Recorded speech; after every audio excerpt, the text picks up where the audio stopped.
Great Depression of the 1930s leaves Japan in all sorts of economic problems.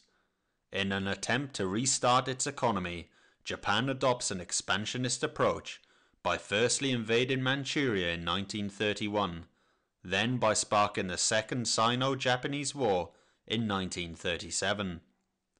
Alarmed by Japan's aggressive expansionist stance in Southeast Asia, the United States of America seeks to put an end to things by placing economic sanctions on them, which includes trade embargoes on aircraft exports, oil, and metal. This infuriates the Japanese military elite, who now turn their attention to conquering the oil-rich Dutch East Indies. However, this would require running its supply lines past the US-controlled Philippines and likely drawing the attention of the US Pacific Fleet. With the impending threat to their supply lines and military expansion, Japanese commanders believe a war with America is highly likely, and as a result, they begin planning a preemptive strike against the US Pacific Fleet, now stationed at Pearl Harbor. Japanese Admiral Isoroku Yamamoto is tasked with planning the strike at Pearl Harbor, and he makes great use of Commander Minoru Genda's strategic capabilities. The end result is a highly intricate plan requiring supreme secrecy and a strike force codenamed Kido Butai, consisting of 6 fleet carriers, 2 battleships, 3 cruisers, 11 destroyers, and some 460 carrier-based aircraft. The main objective will be to cripple the US Pacific Fleet at anchor in Pearl Harbor, Hawaii, with the primary targets being the 2 US carriers Hornet and Lexington. To avoid detection, Kido Butai will sail from Japan and take an extreme northern route towards the Hawaiian Islands to avoid shipping routes and US patrols. To further the shroud of secrecy, they will maintain total radio silence during the voyage to the launch point some 230 miles north of the island of Oahu. While en route, Japanese diplomats in Washington, D.C. will have a final attempt to negotiate a favorable treaty with the US, and should it succeed, the strike force will be ordered to return to Japan. Though, should negotiations fail, Vice Admiral Nagumo is to launch the attack against Pearl Harbor at dawn on December 7, 1941. This date is specifically selected as it falls on a Sunday, which is when many US naval crews will be ashore on leave and unable to defend their ships. In advance of Kido Butai's arrival, a submarine force including 5 midget submarines will converge on Oahu from the south and infiltrate Pearl Harbor to create as much havoc as possible when the attack begins. Simultaneously, on December 8th, on the other side of the international date line, Japanese forces will strike the Philippines, Guam, Hong Kong, Malaya, and Wake Island in one shocking blow. The scene is now set, and on November 26, 1941, the fleet set sail. 5 days later, on November 31st, as talks in Washington, D.C. break down, Nagumo receives a coded message which reads, "Climb Mount Nitaka." The attack is to go ahead. Despite Japanese commanders taking all precautions to avoid detection, the thought of an attack on US territory is no surprise to US commanders, but the location of the attack will be. The warning signs of an aggressive move have been there since early 1941, when the American ambassador to Japan, Joseph Grew, warned Washington that an attack on Pearl Harbor is being planned. Yet this is brushed aside by upper command, as an attack on the shallow harbor is deemed impossible, even though the British had disproved this notion when they attacked Taranto in November 1940. As the months pass by, the warnings become more and more frequent. US commanders at Pearl Harbor, Admiral Kimmel and Lieutenant General Short, are warned of a possible war with Japan on multiple occasions throughout October and November of 1941. Short does take some precautions, and concentrates his fighter aircraft at Wheeler Field to avoid potential sabotage by ground infiltration. But Kimmel, whose reconnaissance has failed to locate Kido-Butai since it left Japan, orders the entire fleet to moor in Pearl Harbor and permits onshore leave for many of his personnel. The final warning comes early in the morning of December 7th, as the Army Signal Intelligence Service decodes a 14-part message from the Japanese government to its delegation in Washington. The message clearly points to an imminent attack, and all US commanders are to be notified. Even so, the high sensitivity of the message means it has to be sent by telegram, which is a slow process, further hampered by Sunday office closures. Nevertheless, it's already too late, as Kido-Butai have already reached the launch point.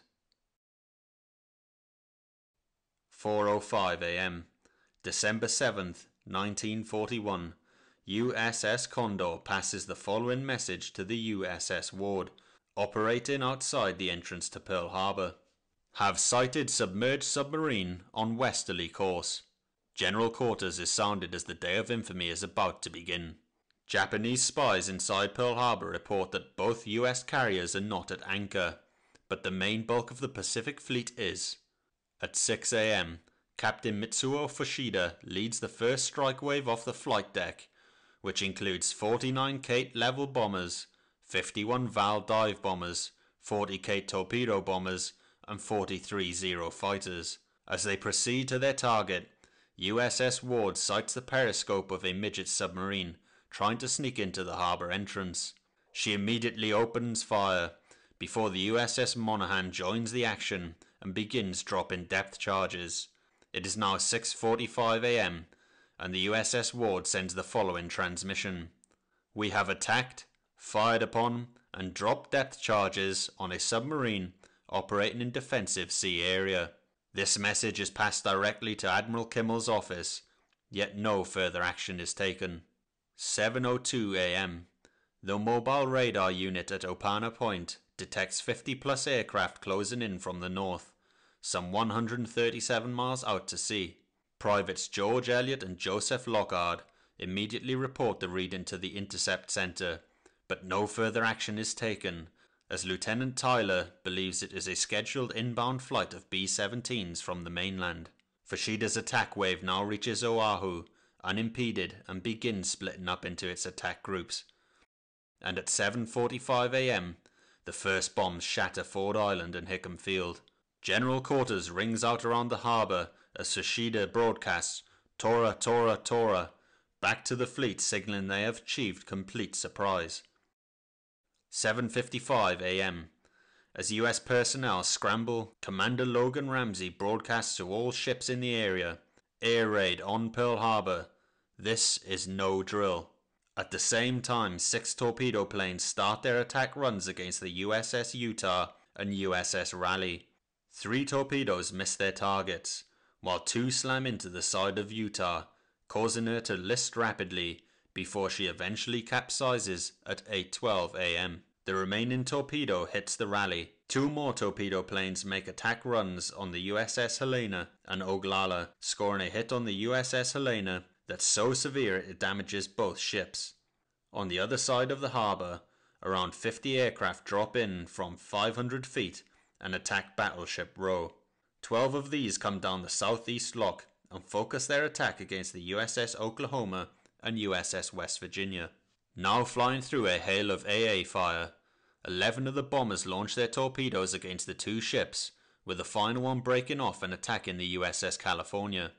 This attack is immediately followed by another, made by 12 more torpedo bombers, who again focus on the Oklahoma and West Virginia, as well as the USS Nevada. By 8:03 a.m., after just 8 minutes of bombardment, the Oklahoma has been hit 5 times, which causes her to list rapidly 45 degrees to port and capsize, whilst West Virginia settles at the bottom of the harbour after taking 7 hits. Further ahead, the order to abandon ship is given aboard the California after 2 torpedoes slam into her, causing her to flood below deck as fires break out above. High above the carnage at 8:05 am, Fushida orchestrates the next phase of the attack as his high-level bombers line up for their attack runs. Attacking in groups of 5, they coordinate their efforts on the inner ships of Battleship Row. In 5 ferocious minutes they score 2 hits on the USS Maryland, 2 on the already heavily damaged West Virginia, 2 on the USS Tennessee, and 2 on the USS Vestal. Though the most damaging moment of all comes at 8:10 am, when 2 bombs hit the USS Arizona. The first hit near her midship, and the second between her number 2 turret, subsequently igniting the magazine and causing an explosion that rips her in two. As a huge fireball engulfs her, she sinks to the harbour floor.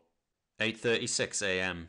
US aerial response is very limited, as Wheeler Field is littered with destroyed US aircraft, all bunched up to defend against potential ground sabotage.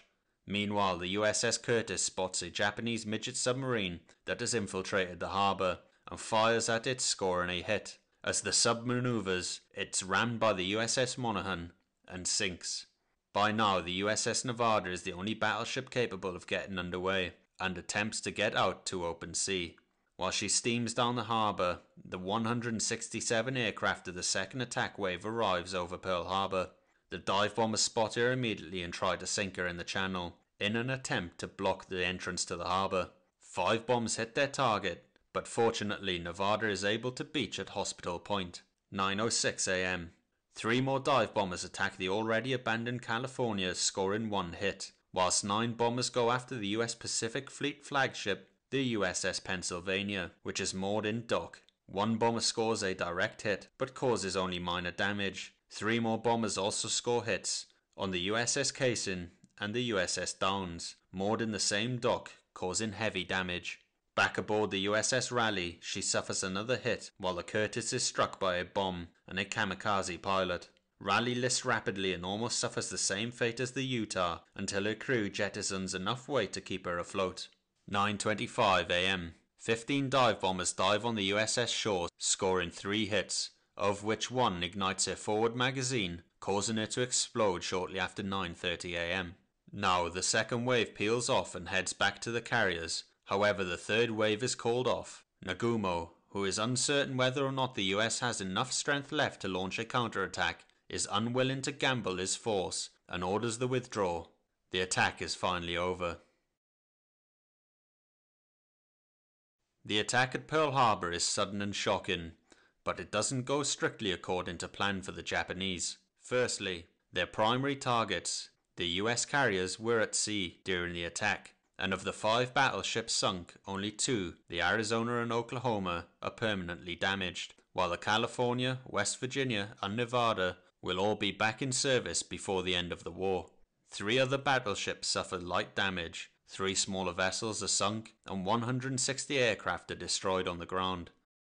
This does not therefore cripple the US Pacific Fleet as intended. In fact, most of the base's vital onshore facilities, such as the shipyards, oil storage tanks, and submarine docks, are untouched. Despite this, casualties are horrific, with 2,335 US servicemen and civilians losing their lives, and a further 1,178 wounded.